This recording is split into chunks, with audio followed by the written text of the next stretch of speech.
Are you ready to explore the immense power that your thoughts hold over your life? Imagine being able to change the course of your destiny by simply shifting the way you think. James Allen's As a Man Thinketh takes you on an extraordinary journey of self-discovery, showing how the thoughts you nurture in your mind directly shape your character, your actions, and ultimately, your life circumstances. This timeless classic offers a clear and profound message. You are the creator of your reality through the thoughts you choose to harbor. Get ready to unlock the transformative potential of your mind and learn how mastering your thoughts can lead to mastering your life. As a Man Thinketh Summary. First published in 1903, As a Man Thinketh is one of the most enduring self-help books ever written, with a simple yet powerful core idea. Our thoughts shape who we are and how we experience the world. James Allen draws on the philosophy that what we think determines the quality of our lives. In essence, our internal state of mind directly influences our external world. The book is often compared to a guide on mental gardening. If you nurture your mind with positive and constructive thoughts, your life will flourish. Conversely, if you allow negative thoughts to take root, they will crowd out the possibility for success and happiness. Through this exploration, Allen invites readers to take responsibility for their thoughts and recognize the creative power they hold within. Now let's journey through the key themes and insights of As a Man Thinketh, breaking down the essential wisdom that continues to resonate with readers over a century after its publication. Chapter 1. Thought and Character. Allen opens the book with a statement that defines its philosophy. As a man thinketh in his heart, so is he. This quote sets the stage for the entire discussion, encapsulating the concept that our thoughts form the essence of who we are. Allen presents the idea that our minds act as the starting point for all actions and outcomes in our lives. Just as a tree grows from a seed, every action we take, every decision we make, springs from the seeds of thought planted in our minds. In this chapter, Allen explains that a person's character is not fixed or determined by external circumstances, as many might believe. Instead, our character is shaped, refined, and molded by the thoughts we habitually think. Allen makes the case that by observing a person's dominant thoughts, you can predict the trajectory of their life. Positive, self-affirming thoughts will naturally lead to a life filled with purpose, fulfillment, and joy, while negative, fear-driven thoughts will give rise to frustration, anger, and failure. This concept highlights the transformative power of choice. Allen insists that we are not victims of fate. We are creators of our destinies, and the key to shaping our future lies within our ability to control and direct our thoughts. If we desire to improve our lives, we must first improve our thinking. The quality of your thoughts reflects directly on the quality of your character. For instance, Allen points out that men and women who are perpetually kind and generous are not merely born that way. They have consciously cultivated thoughts of compassion and empathy. Conversely, individuals who harbor anger, resentment, or envy are allowing these thoughts to shape their character in ways that lead to destructive behavior. In essence, Allen argues that we become what we think about most. If you wish to live a life of peace, success, and happiness, your inner world must be aligned with thoughts that are peaceful, successful, and happy. Chapter 2. The Effect of Thought on Circumstances. In the second chapter, Allen expands on the connection between thought and circumstance, presenting the notion that the external conditions of our lives are a direct reflection of our inner thoughts.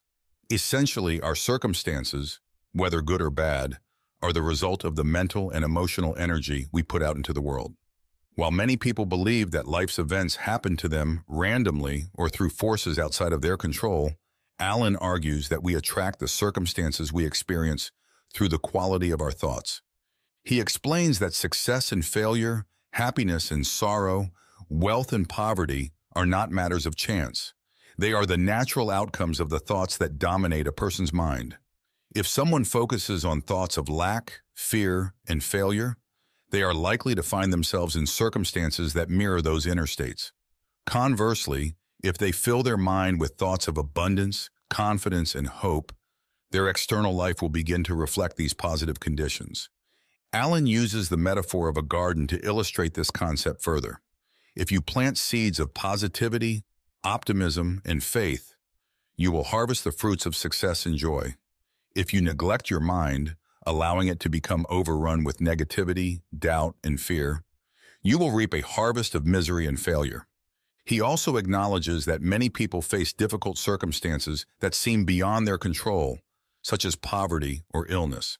However, Allen suggests that even in such challenging situations, our thoughts determine how we respond and how we either rise above or succumb to these conditions. He asserts that by choosing thoughts of strength, courage, and perseverance, we can transcend even the harshest external circumstances. This chapter is a call to action for readers to take full responsibility for their lives.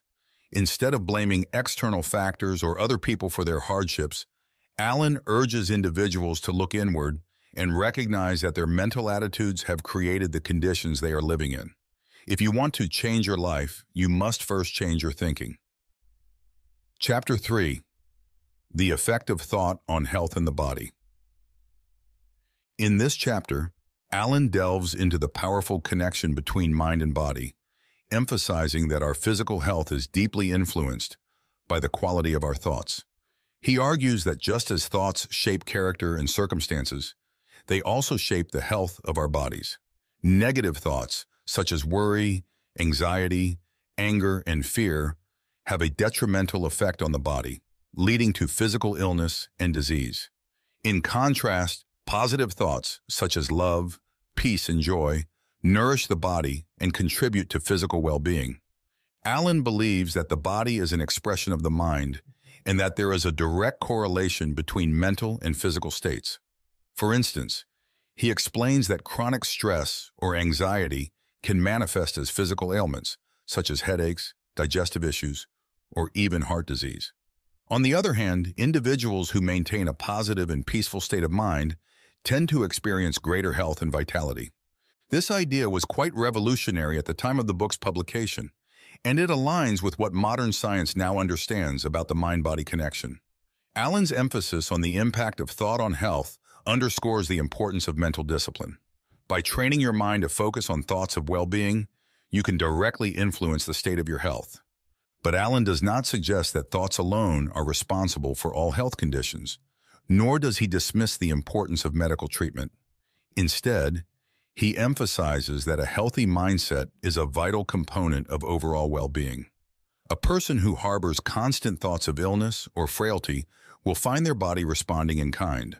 Conversely, by adopting a mindset of health, vitality, and strength, one can enhance their body's natural ability to heal and maintain wellness.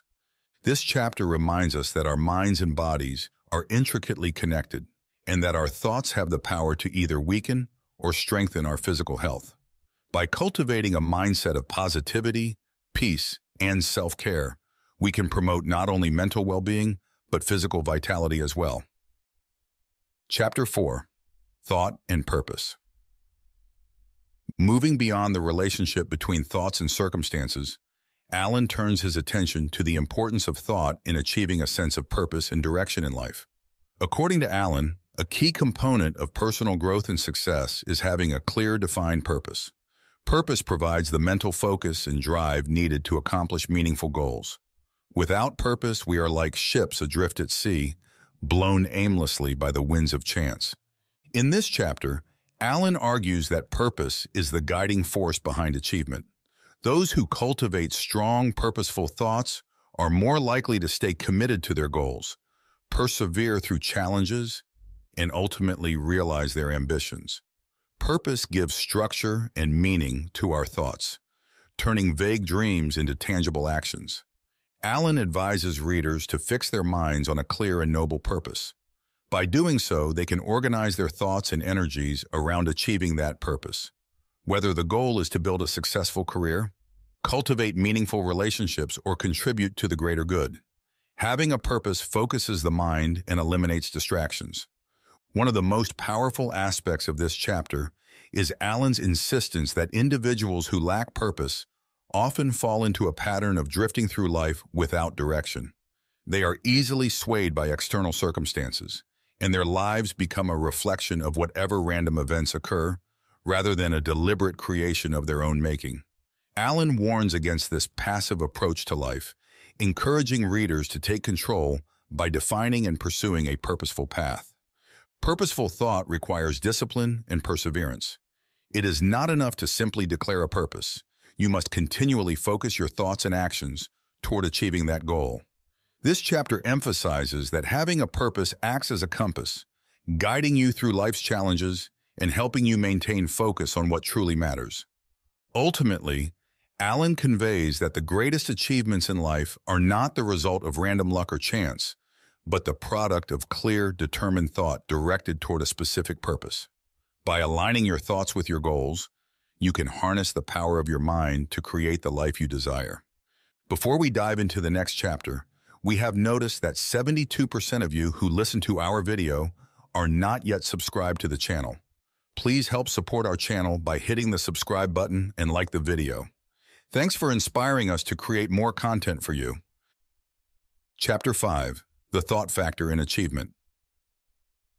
Alan continues to build on the theme of thought and purpose by exploring the role that thought plays in achieving success. In this chapter, he discusses how success is not simply a matter of luck or circumstance. It is the direct result of focused and intentional thinking.